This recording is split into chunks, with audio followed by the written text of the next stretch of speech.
ಮತ್ತೊಂದು ಸಾಹಸ ಕಂಬ ಏರ್ನಕಲು ಅತಿ ಶೀಘ್ರವಾದ ಕಂಬ ಏರ್ರೆ ಪ್ರಾರಂಭ ಮಾಡ್ಕೊಳ್ಳಿ.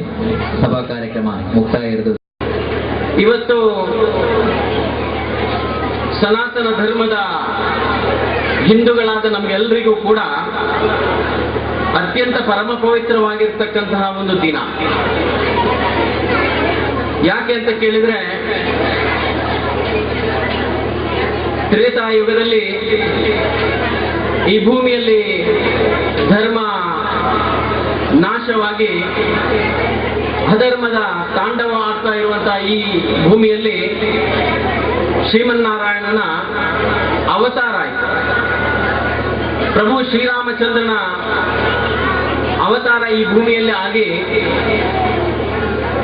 ಈ ಭೂಮಿಯಲ್ಲಿರ್ತಕ್ಕಂಥ ಅಧರ್ಮವನ್ನು ನಾಶ ಮಾಡಿ ಧರ್ಮದ ರಕ್ಷಣೆಯನ್ನು ಮಾಡತಕ್ಕಂಥ ಪ್ರಭು ಶ್ರೀರಾಮಚಂದ್ರನನ್ನ ನಮ್ಮ ದಾರ್ಶನಿಕರು ಹೇಳಿದ ಹಾಗೆ ಸುಮಾರು 11,000 ವರ್ಷಗಳಿಂದ ನಿರಂತರವಾಗಿ ಆತನ ಒಟ್ಟು ವಿಚಾರಗಳನ್ನ ಕಂಡುಕೊಂಡು ಆತನಲ್ಲಿ ದೈವತ್ವವನ್ನು ನಾವು ಸ್ವೀಕಾರ ಮಾಡಿ ಪ್ರಭು ಶ್ರೀರಾಮಚಂದ್ರನನ್ನ ದೇವರು ಅಂತ ನಾವು ಸ್ವೀಕಾರ ಮಾಡಿದವರು.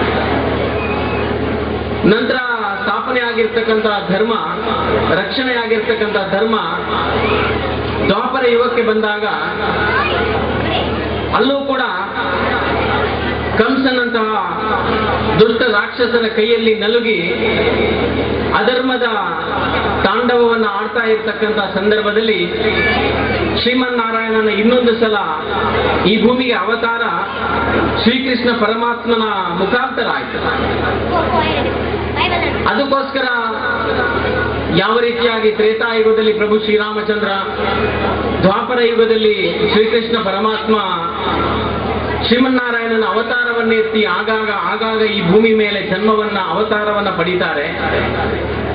ಇದೆಲ್ಲ ಯಾವ ಕಾರಣಕ್ಕೋಸ್ಕರ ಅಂತ ನಾವು ಚಿಂತನೆ ಮಾಡಿದಾಗ ಇದೊಂದು ಭಾರತ ಇಡೀ ಜಗತ್ತಿನಲ್ಲೇ ಇರತಕ್ಕಂತಹ ಒಂದು ಕರ್ಮಭೂಮಿ, ಇದೊಂದು ದೇವಭೂಮಿ.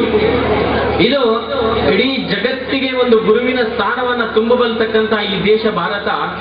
ಅದರ ಜೊತೆಗೆ ಸನಾತನ ಹಿಂದೂ ಧರ್ಮದ ಸಂಸ್ಕೃತಿಯನ್ನ ಇಡೀ ಜಗತ್ತಿಗೆ ತೋರಿಸಿಕೊಟ್ಟು ಈ ಸಂಸ್ಕೃತಿಯಲ್ಲಿರ್ತಕ್ಕಂಥ ತತ್ವ ಸಿದ್ಧಾಂತಗಳ ಮೂಲಕ, ವಿಚಾರಗಳ ಮೂಲಕ ಈ ಸಂಸ್ಕೃತಿ ಇಡೀ ಜಗತ್ತಿಗೆ ಒಂದು ಪ್ರೇರಣೆಯನ್ನು ಕೊಡ್ತಕ್ಕಂಥ ಸಂಸ್ಕೃತಿ ಅಂತ ಹೇಳುವಂತಹ ವಿಚಾರವನ್ನು ತಿಳಿಸಿಕೊಟ್ಟಂತವರು ನಾವೆಲ್ಲ ಹಿಂದೂಗಳು ಈ ದೇಶದಲ್ಲಿ ಬಹುಸಂಖ್ಯಾತರಾಗಿ ಸಾವಿರ ಲಕ್ಷಾಂತರ ವರ್ಷಗಳ ಹಿಂದಿಂದ ಬಂದಿದ್ದೇವೆ.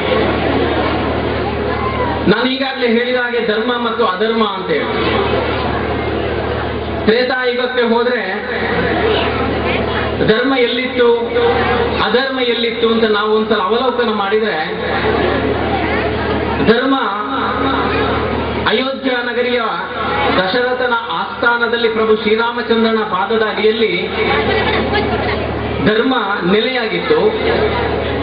ಅಧರ್ಮ ಎಲ್ಲಿತ್ತು ಅಂತ ಕೇಳಿದ್ರೆ, ಒಂದು ಸಾಗರದ ಆಚೆ ಲಂಕಾಧಿಪತಿ ದುಷ್ಟ ರಾಕ್ಷಸ ರಾವಣನ ಒಂದು ಆಸ್ಥಾನದಲ್ಲಿ ಅಧರ್ಮ ತುಂಬಿ ತುಳುಕ್ತಾ ಇತ್ತು.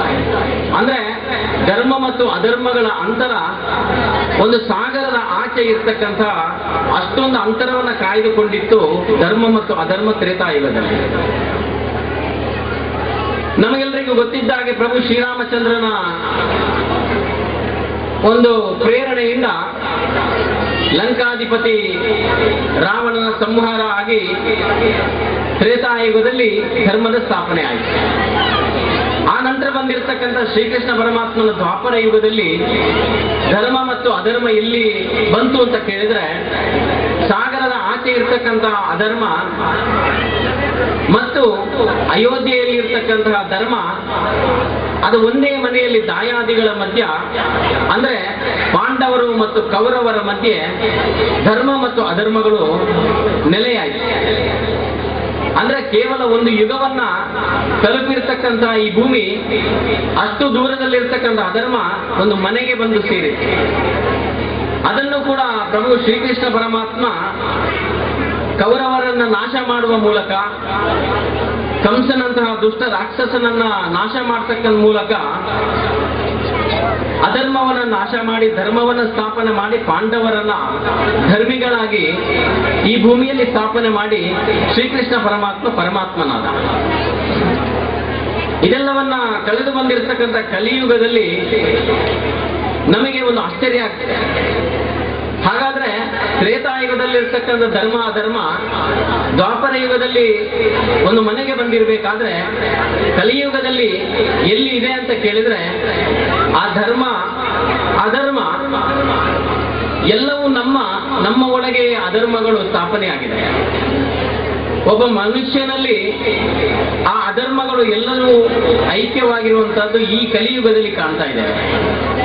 ಯಾಕೆ ಅಂತ ಕೇಳಿದ್ರೆ ಶ್ರೀಕೃಷ್ಣ ಪರಮಾತ್ಮನ ಹುಟ್ಟನ್ನ ಅಂದ್ರೆ ಅವತಾರವನ್ನ ಒಂದ್ಸಲ ಅವಲೋಕನ ಮಾಡಿದ್ರೆ ಶ್ರೀಕೃಷ್ಣ ಶ್ರೀಮನ್ನಾರಾಯಣನ ಅವತಾರವನ್ನು ಎತ್ತಿ ಭೂಮಿಗೆ ಬರಬೇಕಾದ್ರೆ ಸುಮಾರು ಅಂದ್ರೆ 5300 ವರ್ಷಗಳ ಹಿಂದೆ ಅಂತ ಹೇಳ್ತಾರೆ ದಾರ್ಶನಿಕರು.